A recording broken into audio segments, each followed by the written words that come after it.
गपटिए with RJ Raju. जीवन रे आमे अनेक स्वप्न देखंती किंतु सबु स्वप्न वास्तवतार रूप निये नाही। एबे आपण पचारिबे काहेकि मु भी आपनक स्थान रे थिले निहाती प्रश्न करिथांती काहेकि बोली। ए प्रश्नर उत्तर आपण मानक पाखरे अछि। नमस्कार, मु आपनक प्रिय आरजे राजू स्वागत करूची रेडियो किंग को। वर्तमान स्टार्ट हे जेची सो गपटिए विथ आरजे राजू सीजन 2। तेबे आज आपण मानक पई गोटे सुंदर स्टोरी सह मु आपण मानक पाखरे हाजर। तेबे चलंतु स्टार्ट करिबा आजिर स्टोरी। तुमर शत्रु ओ मित्र। थरे गौतम बुद्धंको आनंद पचारिले प्रकृत रे शत्रु की तांकु चिन्हिबा केमिति। आनंदक प्रश्न सरीची कि नाही जणे क्षत विक्षत युवक दौड़ी आसी सेठारे टली पड़िला। गौतम और आनंद उभय लागी पड़ी तार सेवा कले। प्रश्नर उत्तर मिलिला नाही। किछि दिन परे युवकटी भल हो गला। सेही समय भितर बुद्धंक कथा आचरण और सानिध्य विमोहित होई से बुद्धंक शिष्यत्व ग्रहण करी एक भिक्षुरे परिणत हैला और बुद्धंक सहित रहिला। किछि दिन परे पुणी आनंद सेही प्रश्न पचारिले। एबे बुद्ध से नूतन भावे जोग देइथिबा युवकंकु प्रश्न कले, कह प्रकृत शत्रु किए? से युवक जनक कहिले, आगरु मु थिली जणे दुष्ट लोक।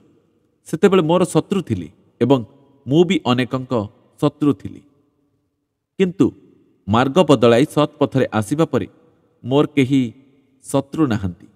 बुद्ध एठी कहिले, तुमे जहा बुझिच ताहा केवल आंशिक सत्य। असल रे कथाटी हैला, कुपथरे गले तुमे ही तुमर शत्रु होई जाओ। सत्पथरे थिबा बेले तुमे ही तुमर परम मित्र होई जाओ। अबाटरे गले विभिन्न आड़ू तुम प्रति क्षति पहुंचे।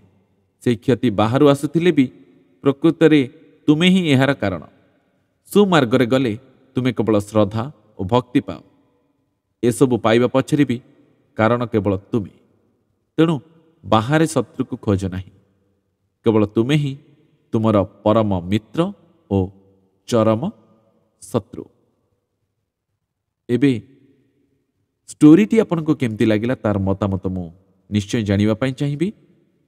तेबे कमेंट सेक्शन रे मतामत देबा सहित जदि ई स्टोरीटी को आपण मानक प्रियजन मानक पाखरे पहुंचेबा पई चाहउचंती तेबे शेयर करंतु, वीडियोटी को लाइक करंतु एवं जदि चैनल को फर्स्ट टाइम विजिट करूछंती तेबे निहाती सब्सक्राइब करी पाखरे थिबा बेल आइकन टी को दबांतु, जा फल रे हमर नुआ नुआ स्टोरी को आपण माने सुनि परिबे। गपटिए विथ आरजे राजू सीजन 2 रे आउ एक नुआ गप सह आपण मानक सहित भेट हबो। से पर्यंत विदाय दियंतु। बिंदास रहंतु। समस्त को भल पाइबा बांटंतु। Stay tuned.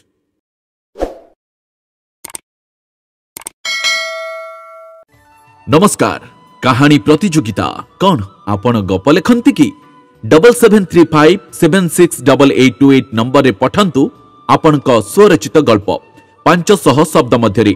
गल्पटी radio king YouTube channel रे मधुझरा राति कार्यक्रम रे प्रसारित हेबा परे सर्वाधिक व्यूज, लाइक्स एंड कमेंट्स आधार रे विजेता घोषणा करा जिवो। अवधि जनवरी 1 ठारो जनवरी 31 पर्यंत। For more updates stay connected with radio king.